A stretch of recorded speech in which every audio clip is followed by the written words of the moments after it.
doesn't say written and directed by. So I'm talking about using every advantage to grow your business in a global economy, how I become a superstar in China.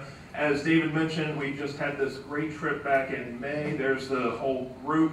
And I had an advantage over everybody else in that group that I didn't even know about.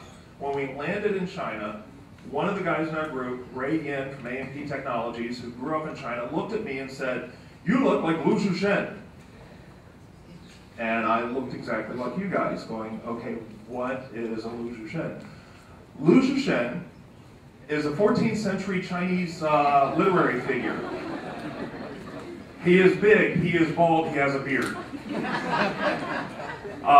He, according to legend, accidentally killed a guy one time in a fight. He liked to fight, became a monk, then started fighting for the little guys. He's essentially said he's like China's version of Robin Hood.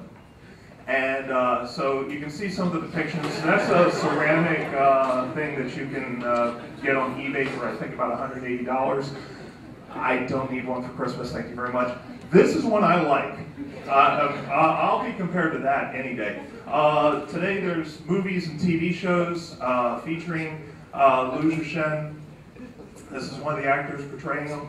So everywhere we went in China, Ray is pulling together all the Chinese people and pointing at me going, Lu Shushen, Lu Shushen, which was really cool. Everybody responded to it. One guy, no joke. I'm at this meeting, we're sitting at all our individual tables, you saw the pictures earlier, and all of a sudden I hear behind me Ray telling this guy, Lu Shushen, this guy turns out to be an attorney, comes over, sits down in front of me and puts his arm out. So, ended up arm wrestling because I look like Lu Shushen.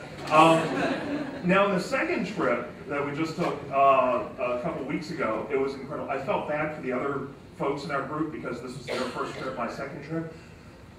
So we walked into some of the places that I had been in before just a few months ago, and everybody in the room, it was like being at Cheers or something. Lou! I'm getting bear hugs. It was great. Used it to our advantage like crazy. Senator, this is your point. I need you to read the next slide. Yeah, ready? Good news. You do not have to resemble a 14th century Chinese literary figure who embodies all the masculinity of Chuck Norris and Mr. T in order to enjoy business advantages in the global marketplace. Give Senator Bush a hand. Thank you. Okay, so just like I arrived in China and had no idea that I had this advantage, but then started taking advantage of it, you have advantages that right now you probably are not aware of. First advantage, made in the USA, that carries a lot of weight internationally. You go to any country and you say, we have products that are made here in the United States, boom, that's a stamp of quality that you just can't get anywhere else. Second thing, Delaware. Delaware, you've heard it before from the governor, from Alan Levin. Being in Delaware gives you access to incredible stuff, like John Pastor, David Matthew, Felicia Pullum. This is our international team. These people are incredible. I cannot tell you. If you go up to David and say, we're ready to start exploring international opportunities, he'll take you on a ride. It'll be incredible. Our trip to India a few months back, just before the China trip, I'm at an airport in Chicago on a Saturday afternoon, and things got screwy with the airlines and whatnot, and I called David up. He fixed everything right then and there. So it's just an awesome group. When you get there, I know one of the big things for us is just having somebody to kind of hold our hand at first. You know, when we went to Brazil the first time, I was calling up David like every 5 minutes. Okay, what do I do now? What's the tipping thing? And yeah, whatever. He was great. Also, and by the way, all the other organizations that David had up there, I wish I had that slide available. But yeah, World Trade Center, Department of Commerce, and there's so many groups that are ready to help you out. Also, this is what they wanted me to talk to you about. Social media. If you're not on social media yet, you ought to be. It's not a fad. Well, it's as much of a fad as the automobile, television, rock and roll, radio. You go around the world. This is me meeting with the Secretary of the Department of IT and all that other stuff. There in India, we're exploring some of the ways that we can connect better between here and Delaware. Here's just a look at all the different social networks that are available throughout the world. And one of the things that we discovered, our website for our company has a whole bunch of YouTube videos, we have the Twitter feed, all that fun stuff. When we got to China, we realized, first of all, a lot of people in China are using social media, they're online.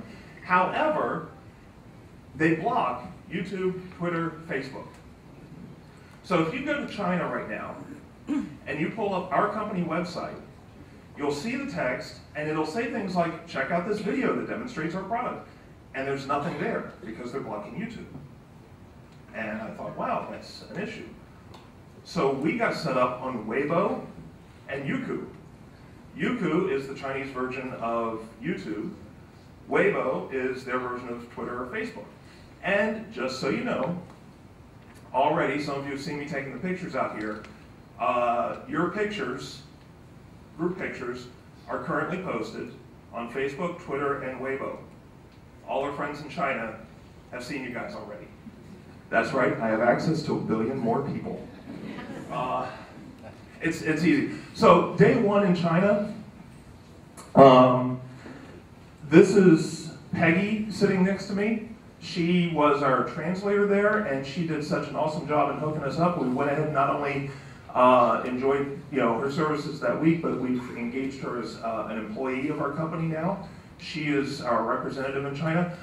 This is just to show what the first morning was like. We didn't have any official meetings set up that morning for meeting with companies and stuff. The other groups, the other folks, and that's David there in the background you see, they did. They're all suited up. We're out being tourists in the Ute Gardens. However, just before we left the hotel, we got set up with Weibo and Youku and all that good stuff. So while we're enjoying the Ute Gardens, we're also connecting with all kinds of companies. We connected with 5 potential distributors that morning while these guys are having one meeting. So that's just one example of the great tools of social media. This is a sample of my Weibo page. Like I said, if you go there now, you'll see pictures of you guys. This is our Youku page. Incredibly easy. How many have loaded a video on YouTube? A few of you? Okay. It's not difficult, is it? Click a couple buttons, videos loaded. Same thing with Youku, same exact thing. You just go in there. And with Google Translate, you can kind of navigate your way around and do the whole thing. So to recap, the advantages you have that you didn't know about until a few minutes ago: A, you have products made in the USA. B, you have access to Delaware International Trade Office, U.S. Department of Commerce, World Trade Center Delaware, and so forth. And C, you have social media tools, whether you're using them or not. They're available. And by the way, I'll do this quick plug. This Saturday, Sunday at the Deltech Wilmington campus, the biggest social media gathering in the U.S. is taking place. It's called PodCamp East. It's only $20 for the weekend. I highly encourage you, even if you've never touched a computer in your life, you want to come and just see and explore what's happening there. So that's it. In conclusion, you have more advantages, opportunities, resources to grow your business in the global economy than any business located anywhere else in the world. Use them. Ladies and gentlemen, please engage with David and with his office and with the World Trade Center Delaware and everybody else. Go out to the October 19th event. You won't be sorry. Thank you very much.